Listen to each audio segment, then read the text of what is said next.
नमस्कार, मैं गौरव श्याल भारतीय पशुपालन निगम लिमिटेड के आधिकारिक यूट्यूब चैनल पर आप सभी का स्वागत करता हूं। आज मैं चर्चा करूंगा पशुधन का परिचय एवं उसका महत्व। सबसे पहले बात करते हैं कि पशुधन होता क्या है। तो इसके अंतर्गत गाय, भैंस, भेड़, बकरी, सूअर आदि वे सभी पशु आते हैं जिनसे हमें किसी न किसी प्रकार से आर्थिक लाभ प्राप्त होता है। वे पशु विभिन्न तरीक़ों से हमें लाभ प्रदान करते हैं, जैसे हमारा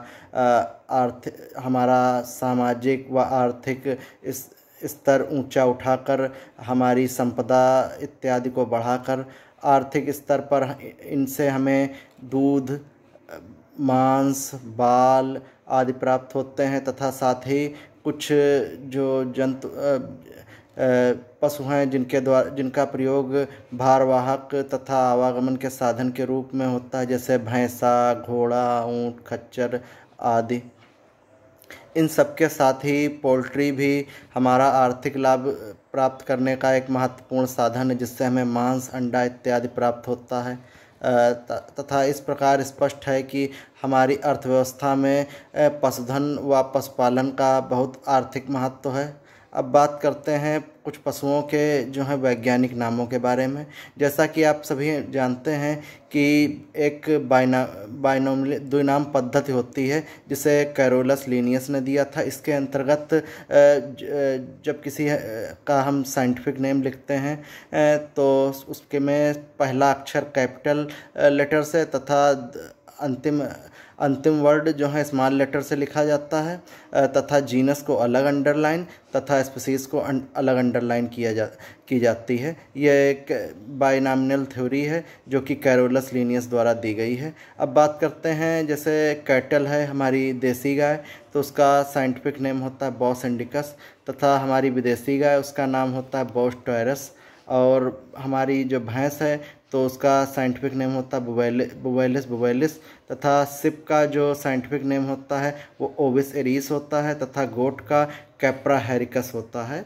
अब बात करते हैं कि जो हमारा घोड़ा होता है उसका साइंटिफिक नेम होता है एक्वस कैबेलियस, और जो गधा होता है उसका इक्वस एसिनस होता है, तथा ऊँट का जो साइंटिफिक नेम होता है, जो एक कुबड़ वाला ऊँट होता है उसका कैमिलस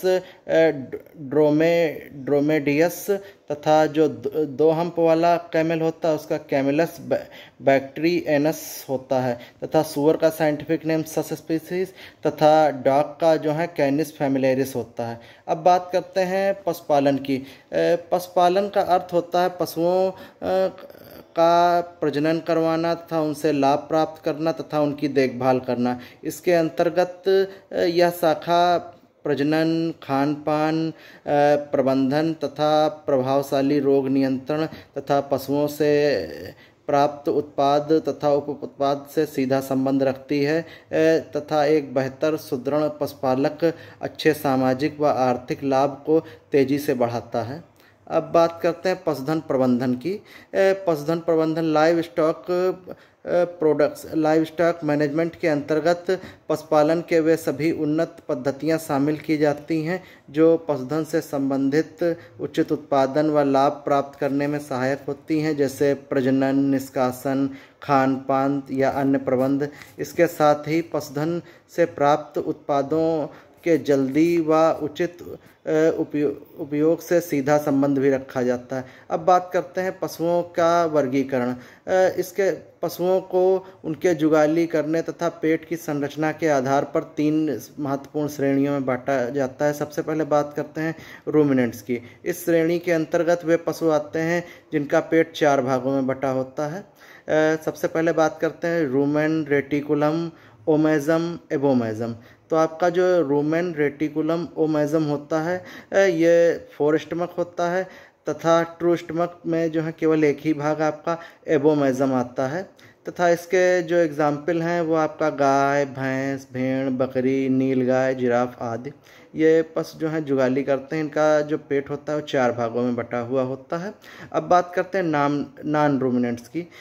ये इस श्रेणी में वे पशु आते हैं जिनका पेट 4 भागों में बटा हुआ नहीं होता है, बल्कि केवल एक ही भाग होता है, जो कि ट्रू स्टमक, जिसे ट्रू स्टमक कहते हैं। इसके उदाहरण होते हैं घोड़ा, सूअर, कुत्ता, गधा, हाथी, बंदर, खरगोश आदि। अब बात करते हैं सूडो रूमिनेंट्स की। इसके अंतर्गत केवल कैमेलिडी फैमिली के ही पशु आते हैं। इनके पेट में ओमैज़म अनुपस्थित होता है और केवल 3 ही भाग पाए जाते हैं इनमें।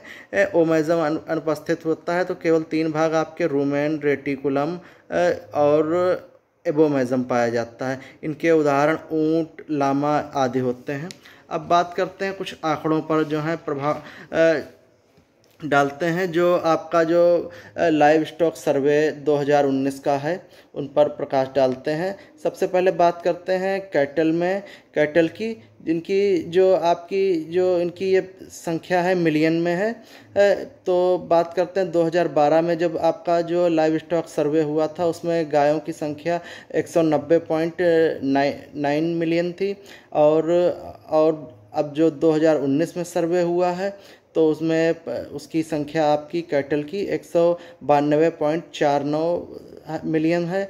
तो इनका टोटल डिफरेंस लगभग 0.83% आ गया। जो आप बात करते हैं बुफेलो की, जो 2012 में सर्वे हुआ था उसमें 108.70 इसकी मिलियन संख्या थी और जो 2019 में जो सर्वे हुआ है उसके अंतर्गत जो आपकी संख्या है वो 109.85 है।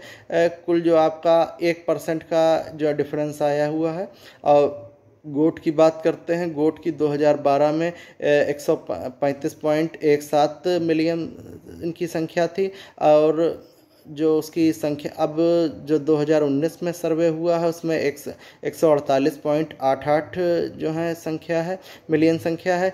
तो कुल जो डिफरेंस आया है वो 10.10 का डिफरेंस आया है।